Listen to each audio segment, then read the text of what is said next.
좌우로 인사 좀 하실까요? 레디 하면 뭐라고 해야 되죠? 셋 고. 레디. 좌우로 인사하십시다. 반갑습니다. 잘 오셨습니다.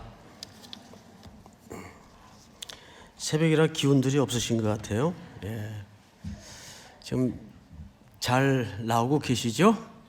이제 첫 주 말미에 들어섰습니다. 아직 2주 남았는데 끝까지 잘 완주할 수 있기를 바랍니다. 우리는 1년에 2차례 특세를 진행하고 있죠.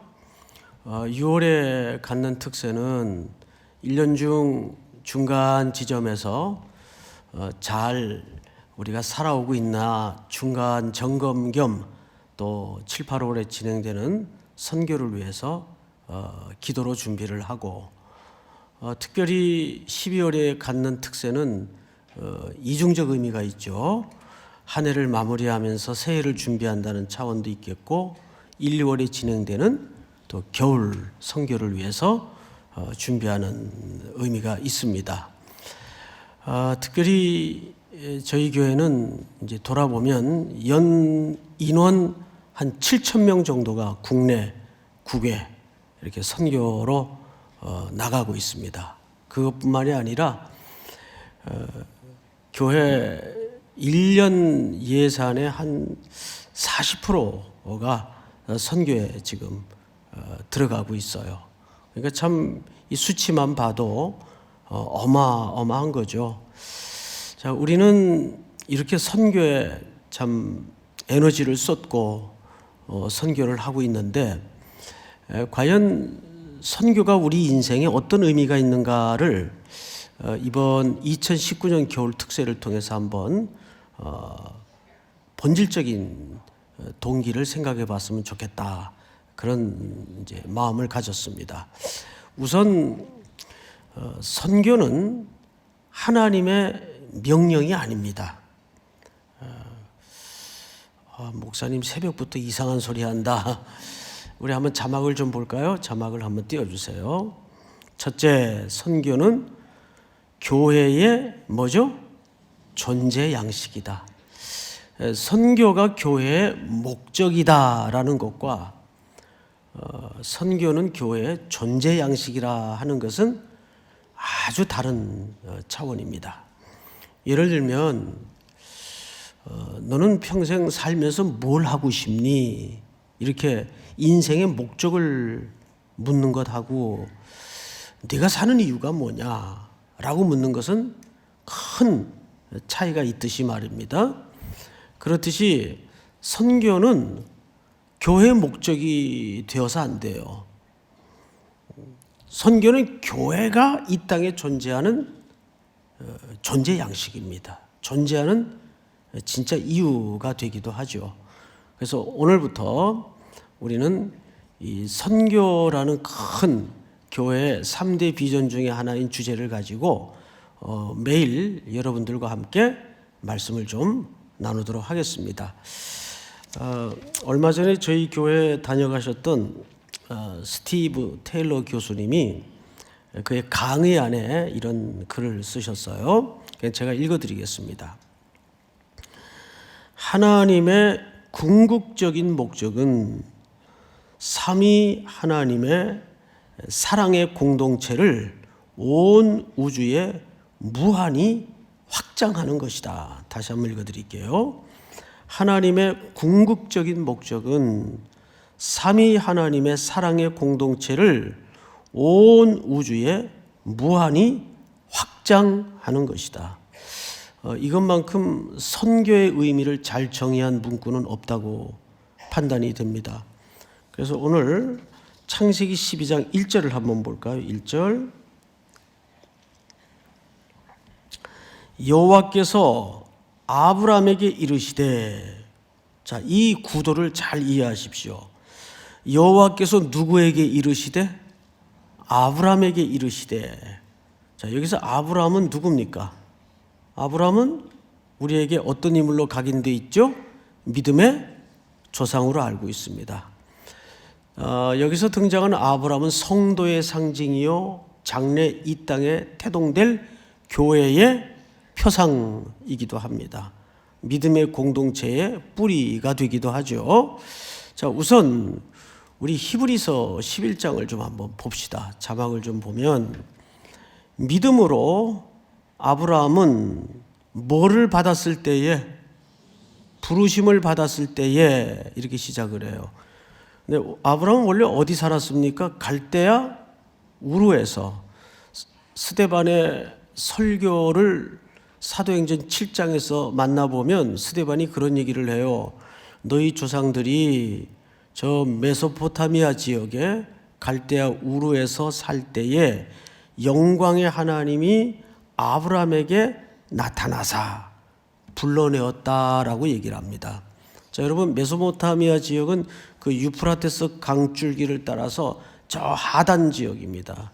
그쪽에는 그 유명한 바빌로니아 문명도 있고 메소포타미아 문명이 교차하는 어마어마한 고대 문명의 발상지죠. 거기에 우르라고 있습니다. 우르라는 말은 원래 오르가 뭐예요? 빛이라는 의미 아니겠어요? 또는 불. 우르라는 말 자체가 빛 또는 불이라는 뜻인데 전부 우상과 관련되어 있는 지역이에요. 이것을 누가 반증을 했는가 하면 여호수아서 24장에 여호수아가 임종 직전에 세켐이라는 지역에 백성들을 불러 모아놓고 마지막 고별 설교를 합니다. 이렇게 시작을 해요. 너희 조상들이 강 저 건너편에 있을 때에 우상을 섬겼더니, 강 저 건너편은 바로 유프라테스 강을 얘기하는 거예요. 거기 건너기 전에, 그러니까 히브리라는 말은 강을 건너온 사람들이라는 뜻이죠. 그 강을 건너기 전에 너희 조상들 복수를 썼어요. 그러면 그 조상들 속에는 당연히 누가 포함되죠? 아브라함이 포함돼요. 그러고 보니까 아주 드러내고 싶지 않은 조상들의 전력을 여호수아가 과감 없이 드러내면서 백성들에게 결단을 촉구합니다. 오늘 나는 여호와를 섬기겠으니 너희는 택하라. 그 연설을 하기 위해서 조상들의 전력을 소개합니다.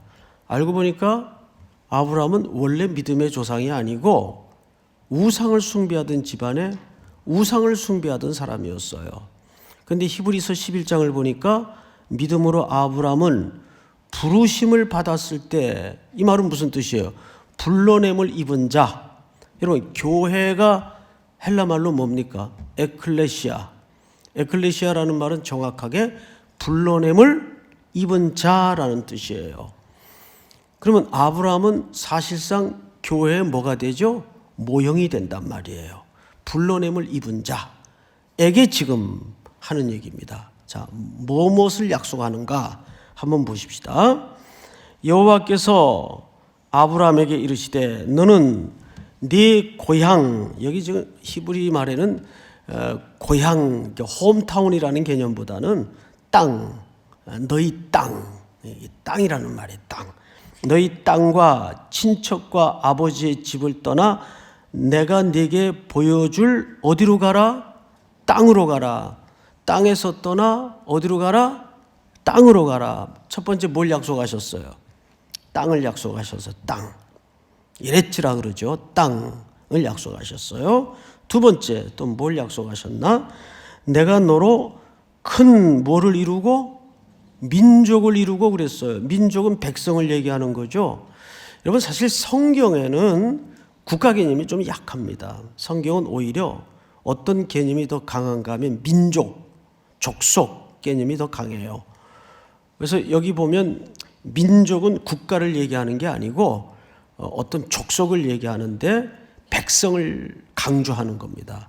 그러니까 하나님께서 첫 번째 약속한 게 뭐죠? 땅이에요. 두 번째 약속한 게 백성, 민족이에요.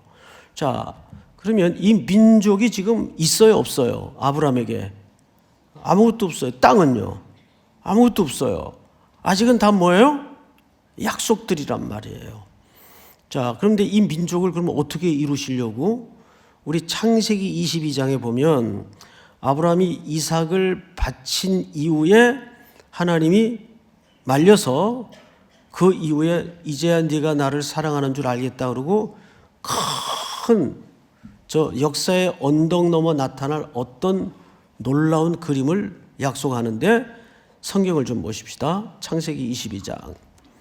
내가 네게 큰 복을 주고 네 씨가 크게 번성하여 하늘의 별과 같고 바닷가의 모래와 같게 하리니 네 씨가 그 대적의 성문을 차지하리라. 18절 같이 읽읍시다. 시작. 또 내 씨로 말미암아 천하 만민이 복을 받으리니 이는 내가 나의 말을 준행하였음이니라 하셨다 하니라. 여기 지금 자주 빈번하게 등장한 단어가 씨라는 단어죠. 씨. 이 씨라는 말이 원래 어법에는 복수로 쓰여져야 하는데 이게 단수로 쓰여졌어요. 그럼 이 씨는 오직 한 자손을 통해서 그 뜻입니다. 누구죠? 그리스도예요. 그러니까 이삭의 혈통을 통해서 누가 날 것을 얘기합니까? 그리스도. 그러면 여러분, 하나님께서는 실질적으로 지금 무엇을 약속했는가 하면 이 약속의 주체자가 누구예요? 하나님이에요. 이 주권자예요. 주권자가 계시고 그 주권자와 함께 뭘 약속하셨죠? 땅을 약속하셨어요. 영토라는 말이죠. 영토. 우리말로 하면 영토 개념이에요. 그리고 백성을 약속하셨어요. 그러면 주권, 영토, 백성의 3요소로 구성되는 게 뭡니까? 나라를 얘기하는 거예요. 그러니까 하나님께서 지금 아브라함에게 뭘 결국 약속하시는 거죠? 새롭게 이 땅에 확장될, 펼쳐질 하나님의 나라. 믿습니까? 그걸 약속하는 거예요. 무슨 차원에서? 선교적 차원에서. 그래서 스티브 테일러가 말한 읽어드렸던 문장을 다시 읽어보면 하나님의 궁극적인 목적은 삼위 하나님의 사랑의 공동체를 온 우주에 무한히 확장하는 것이다. 믿습니까? 이것을 지금 누구에게 약속하는 거예요? 아브라함을 통해서. 이것을 보통 우리는 선교라는 이름으로 부르는 거예요. 자, 성경을 또 볼까요? 그런데 1절을 다시 가서 보십시다. 1절. 여호와께서 아브라함에게 이르시되 너는 너의 고향 땅과 친척과 아버지의 집을 떠나 내가 네게 보여줄 땅으로 어떻게 하라 그랬어요? 가라 그랬어요. 가. 이 영어 성경에도 보니까 이 go라고 표현되어 있는데 이번에 우리 그 특세 주제가 뭐죠? Ready, set, go. 자, 여러분. 그런데 이 go라는 말에 원래 히브리 말에 더 조금 적확한 뜻은 어떤 의미가 담아져 있는가 하면 걸으라 그 뜻이에요. 걸으라. 그 말은 그럼 무슨 뜻이 됩니까? 즉 하나님과 함께 동행을 강조하는 거예요. 그러니까 가라 그러니까 하나님이 등 밀어서 자 이제 가봐라 이렇게 얘기하는 게 아니고 이제 이 아브라함의 약속이 이루어지도록 누가 함께 걷겠다는 약속이에요. 하나님이 아브라함과 함께 걷겠다는 약속이에요. 믿습니까? 여러분, 선교라는 것은 우리가 이제 여러 차례 몇십 년 해봐서 아시겠지만 우리가 가서 뭘 하는 것보다는 어떤 의미가 강합니까? 선교라는 것은 하나님이 행하시는 일을 우리가 경험하고 목도하는 영역이 훨씬 많습니다. 가보면 어떡하지? 준비도 안 됐는데 준비 가지고 선교가 다 되나요? 가보면 하나님이 이미 우리보다 더 치밀하게 정확하게 준비해 놓으신 것을 볼 수가 있어요. 사도행전에도 보면 바울이 회심하고 나서 그 아시아 지역에 흩어져 있는 디아스포라인 민족, 동족, 히브리인들을 대상으로 열심히 복음을 전해요. 유대인들을 대상으로. 근데 그 일이 너무 잘 되는 거예요. 막 교회도 늘어나고 사람도 모이고. 그래서 야, 이게 하나님 뜻이다 하고 더 열심히 하려고 그러니까 성령께서 막죠. 그것도 몇 차례, 2차례에 걸쳐. 항상 성경의 계시가 완성되기 전에는 이런 환상이라는 방법을 통해서 하나님이 2번에 걸쳐 확증적으로 계시하실 수 있었어요. 막는데도 말을 안 들어요. 그래서 반강제적으로 뱃머리를 마게도냐로 틀게 합니다. 뭘 보이시면서까지? 환상을 보이면서까지. 그 배를 결국 타요. 그리고 마게도냐 첫 성, 첫 번째 성이라는 말이 아니고 가장 큰 성이라는 뜻이죠. 빌립보에 도착을 했는데 세상에 이틀 만에 도착을 했어요. 성경을 보니까.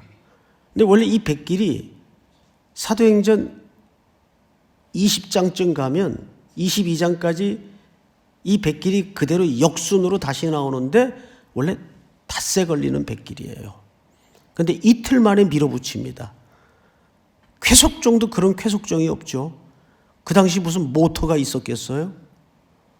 하나님께서 바람을 불게 해서 그냥 밀어붙였는데 이 기록이 말하고 싶은 것은 뭐냐 하면 그 마게도냐의 어둠의 땅을 향한 하나님의 화급한 마음을 설명하고 싶었던 거예요. 도착해 보니까 거기에 이미 누가 준비되어 있었어요. 말씀을 들을 만한 한 무리의 여인들이 준비되어 있는데 그 여인 중에 리디아에서 온 루디아. 그러니까 루디아는 이름이 아니라 그랬죠. 안성댁, 청파동댁 그런 뜻이라 그랬어요. 그 여인들이 마음 문이 열어져 바울의 선포되는 복음을 듣고 그 여인들을 통해서 그 땅에 교회가 만들어져요. 그 루디아는 어디서 온 여자예요? 리디아에서 온 여자예요. 뭐하러? 장사하러, 돈 벌러. 사람들은 각각 자기의 목적을 따라 인생을 계획하고 움직이는 것 같지만 커다란 범주 안에서 하나님은 일관되게 하나님의 영광과 나라를 위해서 하나님의 일을 해나가고 계신다는 거죠. 믿으십니까? 이 섭리예요. 자, 그런데 그렇듯이 그 상황 속에서 제일 놀란 사람이 누굴까요? 복음을 들었던 여인들일까요? 아니에요. 바울이에요. 세상에 이 무지한 야만의 땅에도 이 복음을 기다리고 있었던 자들이 있었구나. 깜짝 놀랐을 거예요. 그러면서 그는 빌립보 감옥에 가두어져서 하나님의 복음이 지금 어디로 흘러가고 있다는 것을 눈여겨 확인하게 됩니다. 그래서 그 모진 하루 종일 매맞은 고통 속에서도 그는 찬송이 터져 나오는 거예요. 빌립보 감옥에서 신라와 함께. 자, 선교라는 것은 이렇듯 하나님의 행하시는 일을 목도하는 겁니다. 그래서 두 번째 자막을 좀 볼까요? 자, 선교는 시작. 하나님과 걷는 것이다. 믿습니까? 선교는 그래서 하나님과 뭐 하는 거라고요? 함께 걸어가는 거예요. 자, 아브라함이 처음에 갈대아 우르에서 강을 건너 부름을 받았을 때 여러분 원래 믿음이 좋아서 부름을 받았나요? 아니에요. 이제 내일 새벽에 살펴보겠지만은 이 가나안 땅에 무시무시한 기근이 들자 성경에서 이 기근이라는 주제는 굉장히 중요한 주제입니다. 아브라함은 전혀 고민 없이 어디로 내려가 버립니까? 애굽 땅으로 내려가 버려요. 내려가서 또 무슨 짓을 하죠? 자기 와이프를 거의 팔다시피 할 뻔했어요. 아주 진상을 떨어요, 거기서. 내일 새벽 그 아브라함을 우리가 만나게 될 겁니다. 그러면 그런 아브라함이 어떻게 믿음의 조상이었을까요? 그래서 믿음의 조상이라는 것은 무슨 설명인가 하면, 누누이 강조했지만 믿음이 좋아서 믿음의 조상이 아니고, 믿음이 얼마나 하나님의 일방적인 주도권과 성실하심과 그분의 사랑으로 만들어지는가를 가장 잘 설명할 수 있는 인물이 누구란 말이에요? 아브라함이라는 말이에요. 우리란 말이에요. 그래서 그 믿음은 우리 것이 아니에요. 그리스도의 것이고 하나님의 것이에요. 그래서 선교는 우리 신앙의 길고 먼 여정도 마찬가지지만 하나님과 함께 걷는 연습을 하는 겁니다. 믿습니까? 이번 다가오는 겨울 선교에도 우리 삼일교회 모든 성도들이 7,000명을 넘어서 우리 삼일교회 멤버십을 가진 성도들이라면, 청년들이라면 누구든지 등록한 지 일주일이 되었던, 등록한 지 일주일 만에 선교 나가는 청년들을 봤어요, 제가. 따라가서 아유, 저 친구가 저 어떻게 선교를 할까? 자기도 모르는 이야기를 막 읽어줘요. 그것도 대만 말로 외워가지고. 근데 예수를 믿는다는 거예요. 그러니 대만 사람이 놀라겠어요? 이 친구가 놀라겠어요? 이 친구가 놀라는 거예요. 그게 뭐죠? 하나님과 선교라는 과정을 통해서 걸으며 하나님을 경험하는 거예요. 함께 걷는 연습을 하는 거예요. 믿습니까? 자, 세 번째. 2절을 보세요. 2절. 내가 너로 큰 민족을 이루고 네게 뭐를 주어? 복을 주어 네 이름을 창대하게 하리니 너는 뭐가 될지라?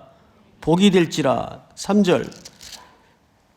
너를 축복하는 자에게는 내가 뭐를 내리고 복을 내리고, 이렇게 돼 있어요. 자, 이 복이 굉장히 많이 나와요. 여러분, 여기서 말하는 복을 보통 바라크, 베라크 이렇게 쓰는데, 히브리 말로 그 복이라는 히브리 말을 보면 그 어근이 참 재밌어요. 무릎을 꿇게 하다, 경배하다. 이 어근을 갖고 있어요. 무릎을 꿇게 하다, 경배하다라는 말은 사실상 하나님을 향한 예배를 얘기합니다. 제가 지난 여름에 선교 다녀와서 어느 두 여선교사님의 이야기를 했던 것 기억하실 겁니다. 프놈펜에서 1시간 반쯤 가면 우리 어린이 사역을 하는 청년 팀들이 매년 거기를 갑니다. 제가 일부 때는 그 장소를 잘못 얘기했는데 1시간 반가량 떨어진 위치예요. 거기에는 그 대구에서 한 교회 청년으로 지내다가 한날 1시에 그곳으로 파송받은 여선교사님 두 분이 계세요. 서로 청년부에서 친구인 줄 알았는데 파송하는 날 파송장의 생년월일 보고 한 사람이 나이가 어린 걸 서로 발견하게 되고 이제 친구에서 언니 동생 하는 사이로 그날 바뀌어가지고 파송이 된 아주 재밌는 아가씨들입니다. 40 초중반쯤 되는데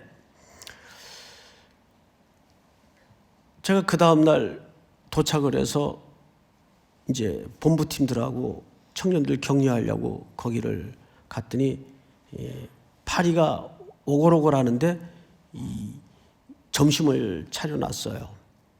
그래서 맛있게 점심을 먹고 파리를 쫓으면서 그냥 선교사님한테 물어봤어요. 아유, 10년 동안 이곳에 참 고생 많다고, 어떠셨냐고 그랬더니 뜻밖의 얘기를 해요. 목사님, 하루도 후회하는 날이 없대요. 난 선교지에서 그런 얘기를 처음 들어봐요. 선교사님 통해서 아주 솔직히 얘기하시는 거예요. 하루도 후회 안 한 날이 없대요. 뭐가 이렇게 아팠냐고 그랬더니 그 어른들에 대한 배반도 배반이지만 아이들 실컷 가르쳐 놓으면 그 아이들에게 배반당할 때 정말 집어치우고 싶더래요. 근데 그 후회를 하루도 안 한 날이 없다는 거예요. 아, 참 솔직하다. 정말 그렇게 했구나. 그래서 자기네는 몸도 약한 자매들인데 이걸 언제 집어치우나. 약간 찬스와 기회만 노리고 있었는데 마침 집주인이 방 빼라 그러더래요.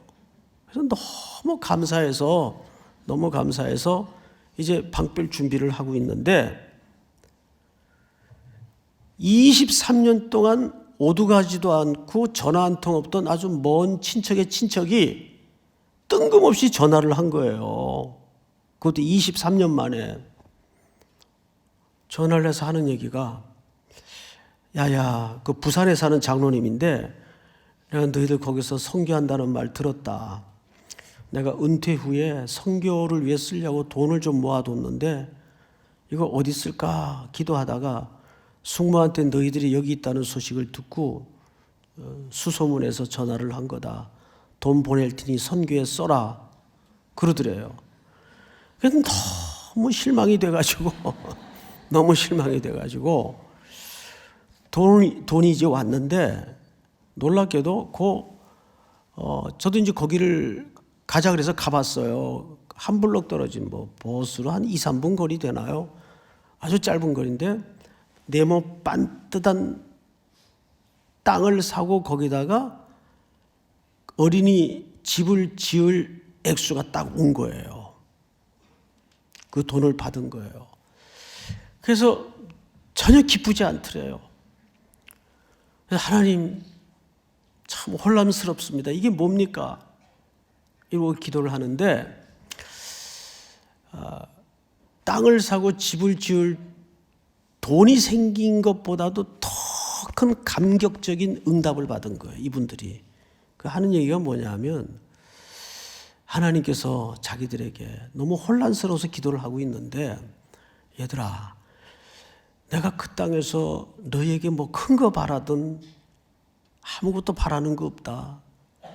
그저 그 우상으로 가득한 땅에, 하나님을 경배하지 않는 땅에서 하나님을 알지 못하는 그 사람들에게 복음이 흘러가고 내 이름으로 영광이 높아지고 예배가 드려지고 여호와의 이름이 찬송이 되어진다면 나는 그걸로 족하다. 그 응답을 이 두 자매가 받은 거예요. 그래서 하나님은 이 배반이 가득하고 슬픔이 가득하고 어둠의 저주가 가득한 이 땅에서 이들을 통해 예배 받으시기를 원하시는구나. 여러분, 이 복이라는 말이 사실은 그 뜻이에요. 그래서 복이 될지라라는 말이 갖는 그 어의는 파이프라인을 얘기하는 거예요. 여러분들이 그 복을 흘려보내는 뭐가 되라는 말이에요? 파이프라인이 되라는 말이에요. 그 파이프라인 역할을 안 하면 복이 중단이 되고 복이 흘러가지를 못한다는 거죠. 그래서 세 번째 자막을 좀 띄워주세요. 다 같이 선교는 시작. 선교는 하나님 복을 나누는 것이다. 이 복을 흘려보내는 거예요. 여러분들이 이 복을 흘려보낼 때 그 복음의 능력을 통해서 그 저주의 땅에, 흑암의 땅에, 어둠의 땅에, 중동의 땅끝까지 하나님의 엠파이어가 이루어지는 겁니다. 하나님의 나라 믿습니까? 그래서 아브라함에게 하나님께서, 주권자 되신 하나님께서 그리스도를 통해 땅을 약속하고 민족을 약속한 거예요. 세 가지. 그것이 뭐의 구성 요소죠? 나라의 구성 요소입니다. 그래서 선교는 교회의 목적이 아니라 교회가 존재하는 뭐라고요? 존재 양식이 되는 거예요. 두 번째는 선교는 하나님과 함께 걸어가며 그분의 능력과 기적과 역사를 경험하는 거예요. 믿습니까? 세 번째, 선교는 하나님의 복을 어둠의 땅에 흘려보내서 그 어둠의 땅에, 사막에 기와 요초 만발한 꽃이 피어나고 생명이 돋아나는 기적을 보는 거예요. 여러분들이 그 복의 물줄기를 대야 된단 말이에요. 할렐루야. 오늘 이 새벽에도 이 세 가지 줄기를 붙들고 또 여러분들이 이 특세 기간 동안에 꼭 응답받아야 될, 부르짖어야 될 기도의 제목들을 놓고 간절히 기도하다가 일어서는 아침이 될 수 있기를 축복합니다. 우리 이 시간 다 같이 한번 주여 부른 다음에 소리내어 기도합니다. 주여! 하나님 아버지 감사합니다. 오늘도 새날을 주시고 우리 모두에게 복된